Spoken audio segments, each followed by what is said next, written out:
আসসালামু আলাইকুম। অবিরাম বাংলার সংবাদে সবাইকে স্বাগত জানাচ্ছি। আমি নাইম ফাথম মুবিন। শুরুতে বিআরবি কেবলস সংবাদ শিরোনাম জানিয়ে দেব এই মুহূর্তে হাতে পাওয়া সর্বশেষ গুরুত্বপূর্ণ আপডেট বাংলা সংবাদ। শুরুতেই থাকছে অবিলম্বে অন্তর্বর্তীকালীন সরকারের স্বরাষ্ট্র উপদেষ্টা সাখাওয়াত হোসেনের পদত্যাগ চাইলেন বিএনপির আন্তর্জাতিক বিষয়ক কমিটির সদস্য ইশরাক হোসেন। জানাবো দেশে যেন আর কোনো স্বৈরাচার না আসে। বিএনপির কেন্দ্রীয় ক্রীড়া বিষয়ক সম্পাদক ও ঢাকা মহানগর উত্তরের সদস্য সচিব আমিনুল হক বলেন, ছাত্র জনতার গণঅভ্যুত্থানের মধ্য দিয়ে স্বৈরশাসকের পতন ঘটে আমরা একটি নতুন বাংলাদেশ পেয়েছি।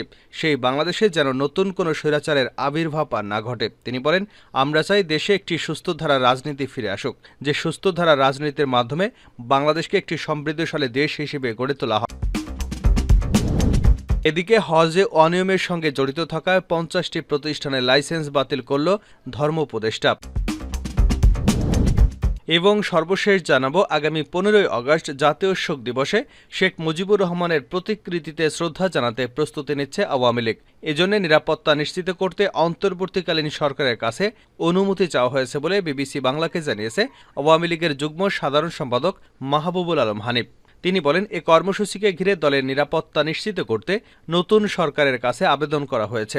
ওই এলাকায় নিরাপত্তার জন্য দলের পক্ষ থেকে স্বরাষ্ট্র উপদেষ্টার কাছে চিঠি পাঠানো হয়েছে। আমরা আশা করি সেই অনুমতি দেওয়া হবে। এতক্ষণ শিরোনাম শুনছিলেন, এবার বিস্তারিত। প্রিয় দর্শক, আপনি যদি এই চ্যানেলে নতুন হয়ে থাকেন, ভিডিওটি দেখতে দেখতে চ্যানেলটি সাবস্ক্রাইব করে আমাদের সঙ্গে থাকুন। আর এই ভিডিও সম্পর্কে আপনি আপনার মূল্যবান মতামতটি কমেন্ট বক্সে জানিয়ে দিন। জানাবো, দাঙ্গা হাঙ্গামা সৃষ্টির পায়তারা আওয়ামী লীগের সাবেক এমপি স্ত্রী ছেলে সহ কারাগারে। দাঙ্গা হাঙ্গামা সৃষ্টির পায়তারা করার অভিযোগে গ্রেপ্তার নোয়াখালী ৬ আসনের আওয়ামী লীগের দলীয় সাবেক সংসদ সদস্য মোহাম্মদ আলীকে স্ত্রী ছেলে সহ কারাগারে পাঠিয়েছেন আদালত। সোমবার বিকেলে নোয়াখালীর আদালতের জুডিশিয়াল ম্যাজিস্ট্রেট মোহাম্মদ আনোয়ার হোসেন তাদের কারাগারে পাঠানোর আদেশ দেন। জানিয়ে দেব, বিপ্লবী সরকারের ব্যর্থ হওয়ার সুযোগ নেই। গণঅভ্যুত্থান পরবর্তী অন্তর্বর্তীকালীন সরকারের প্রতি সমর্থন জানিয়ে ১০ দফা আহ্বান এবং দাবি ও সতর্কতামূলক অঙ্গীকার নিয়ে সিঙ্গেল লাইন পদযাত্রা করেছে আমার বাংলাদেশ পার্টি। দলটির সদস্য সচিব মুজিবুর রহমান মঞ্জু বলেন, অন্তর্বর্তীকালীন সরকারের সামনে বিরাট চ্যালেঞ্জ। ছাত্র জনতার রক্তের উপরে দাঁড়িয়ে যে সরকার গঠিত হয়েছে তাকে জাতির প্রত্যাশা পূরণ করতে হবে। কোনো অবস্থাতেই জনগণের আকাঙ্ক্ষাকে ব্যর্থ হতে দেওয়া যাবে না। বিপ্লবী সরকারের ব্যর্থ হবার কোনো সুযোগ নেই। স্বরাষ্ট্র উপদেষ্টার পদত্যাগ চাইলেন ইশরাক। অবিলম্বে অন্তর্বর্তীকালীন সরকারের স্বরাষ্ট্র উপদেষ্টা সাখাওয়াত হোসেনের পদত্যাগ চাইলেন বিএনপির আন্তর্জাতিক বিষয়ক কমিটির সদস্য ইশরাক হোসেন। সোমবার রাতে নিজের ভেরিফাইড ফেসবুক পেজে এক পোস্টে এ দাবি করেন তিনি। ইশরাক লিখেছেন, অবিলম্বে স্বরাষ্ট্র উপদেষ্টা সাখাওয়াত হোসেনের পদত্যাগ চাই। প্রসঙ্গত, সোমবার সকালে ছাত্র আন্দোলনের সময় আহত আনসার সদস্যদের চিকিৎসার খোঁজখবর নিতে ঢাকায় সম্মিলিত সামরিক হাসপাতালে গিয়ে আওয়ামী লীগকে দল পুনর্গঠনের কথা জানিয়ে তিনি বলেন, আপনারা আপনাদের পার্টি রিঅর্গানাইজ করুন। এই পার্টির অনেক অবদান আছে বাংলাদেশে, এটা আমরা অস্বীকার করতে পারি না। তিনি বলেন, লোক জড়ো করেন আর যাই করেন, এমন কিছু করেন না যাতে আপনাদের জীবন বিপন্ন হয়। এদেশের পাবলিক এখনো আপনাদের গ্রহণ করতে আসেনি। আমি বরং মনে করি আপনারা আপনাদের পার্টি অর্গানাইজ করুন। এই পার্টির অনেক অবদান আছে বাংলাদেশে, এটা আমরা অস্বীকার করতে পারি না। পার্টিকে অর্গানাইজ করুন, পলিটিক্যাল পার্টির মতো যেভাবে থাকে। ইলেকশন এলে ইলেকশনে প্রতিদ্বন্দ্বিতা করুন। এই স্বপ্নটা যদি আপনারা দেখেন তাহলে কি করবেন? আপনারা এদেশটা আরেকজনের হাতে তুলে দেবেন না। এ সময় স্বরাষ্ট্র উপদেষ্টা বলেন, এদেশের লোক এত তাড়াতাড়ি ভুলে নাই। সময় দেন, হয়তো ভুলে যাবে, কিন্তু এত তাড়াতাড়ি ভুলে নাই। কারণ যাকে নেতা ধরেছিলেন সেই নেতা এখন পালিয়ে বেড়াচ্ছেন। যাকে ধরছে তাকে আমরা বাঁচাতে পারছি না। অনেক নেতাকে অনেকে বাঁচিয়েছে, আমরা জানি কে কোথায় আছে, কিন্তু ওটা না করে আপনারা বরং পার্টিকে, এটা অনেক বড় party, and I have lot respect for Awami League.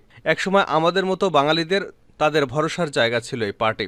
বাংলাদেশে ৫২-এর ভাষা আন্দোলন, ৬৯-এর গণঅভ্যুত্থান, স্বাধীনতা, এটা পার্সোনাল কোনো কারণে নষ্ট করবে না, এটা জাতীয় সম্পদ। তিনি বলেন, আপনারা আসুন যারা রেগুলার করতে চান। এখানে মারামারি করে লাভ নেই। আরও কিছু লোকের মৃত্যু আমরা চাই না। অলরেডি ৪০০ থেকে ৫০০, হয়তো তারও বেশি মারা গেছে উভয় পক্ষেই। পুলিশেরও একই অবস্থা হয়েছে, আনসারেরও একই অবস্থা হয়েছে। এর আগে বিকেলে রাজধানীর পুরানা ঢাকার ইসলামপুরে ব্যবসায়ীদের এবং স্থানীয়দের সঙ্গে মত বিনিময় সভায় ইশরাক বলেন, ছাত্র জনতার ঐতিহাসিক বিজয়কে ব্যর্থ করতে বিদেশে পালিয়ে যাওয়া শেখ হাসিনা এবং তার ছেলে দেশকে অস্থিতিশীল করবার ষড়যন্ত্র করছে। সেই সঙ্গে দেশে বসেও একটি বিশেষ মহল পরিকল্পিতভাবে এ ষড়যন্ত্রে লিপ্ত আছে। রাষ্ট্রীয় সম্পদ ও উপাসনালয়গুলোতে হামলার অপচেষ্টা করে। বিভিন্ন গুজব ছড়িয়ে রাজনৈতিক ও ধর্মীয় অনুভূতিতে আঘাতের চেষ্টা করেছে দুর্বৃত্তরা। তাদের রুখে দিতে হবে। তিনি বলেন, শেখ হাসিনার পতন হলেও তার দোসররা নানা রকম চক্রান্তে লিপ্ত হয়েছে।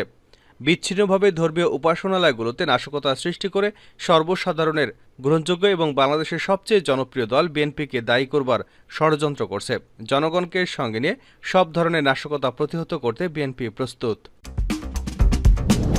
দাঙ্গা হাঙ্গামা সৃষ্টির পায়তারা আওয়ামী লীগের সাবেক এমপি স্ত্রী ছেলেসহ কারাগারে। দাঙ্গা হাঙ্গামা সৃষ্টির পায়তারা করার অভিযোগে গ্রেপ্তার নোয়াখালী ৬ আসনের আওয়ামী লীগের দলীয় সাবেক সংসদ সদস্য মোহাম্মদ আলীকে স্ত্রী ছেলেসহ কারাগারে পাঠিয়েছেন আদালত।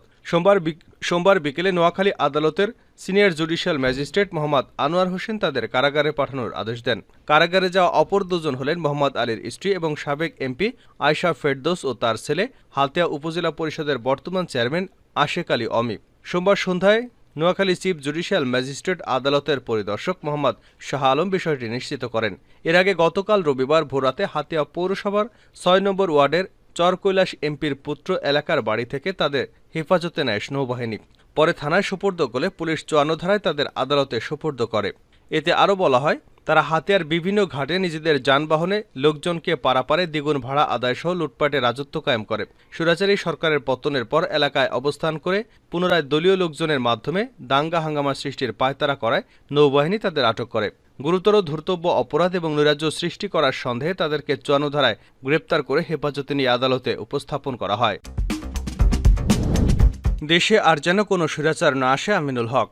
বিএনপির কেন্দ্রীয় ক্রীড়া বিষয়ক সম্পাদক ও ঢাকা মহানগর উত্তরের সদস্য সচিব আমিনুল হক বলেন, ছাত্র জনতার গণঅভ্যুত্থানের মধ্য দিয়ে স্বৈরশাসকের পতন ঘটিয়ে আমরা একটি নতুন বাংলাদেশ পেয়েছি। সেই বাংলাদেশে যেন আর কোনো স্বৈরাচারের আবির্ভাব না ঘটে। তিনি বলেন, আমরা চাই দেশে একটা সুস্থ ধারা রাজনীতি ফিরে আসুক।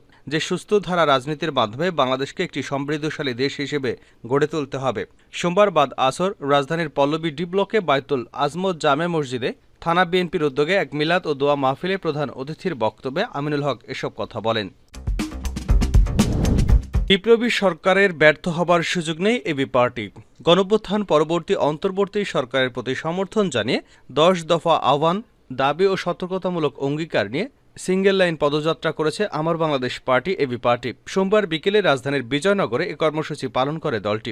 এর আগে সংক্ষিপ্ত সমাবেশে দলটির সদস্য সচিব মজিবুর রহমান মঞ্জু বলেন, অন্তর্বর্তীকালীন সরকারের সামনে বিরাট চ্যালেঞ্জ। ছাত্র জনতার রক্তের উপরে দাঁড়িয়ে যে সরকার গঠিত হয়েছে তাকে জাতির প্রত্যাশা পূরণ করতে হবে। কোনো অবস্থাতেই জনগণের আকাঙ্ক্ষাকে ব্যর্থ হতে দেওয়া যাবে না। বিপ্লবী সরকারকে ব্যর্থ হবার সুযোগ নেই।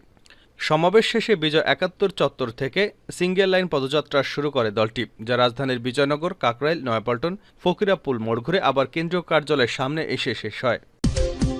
হজে অনিয়মের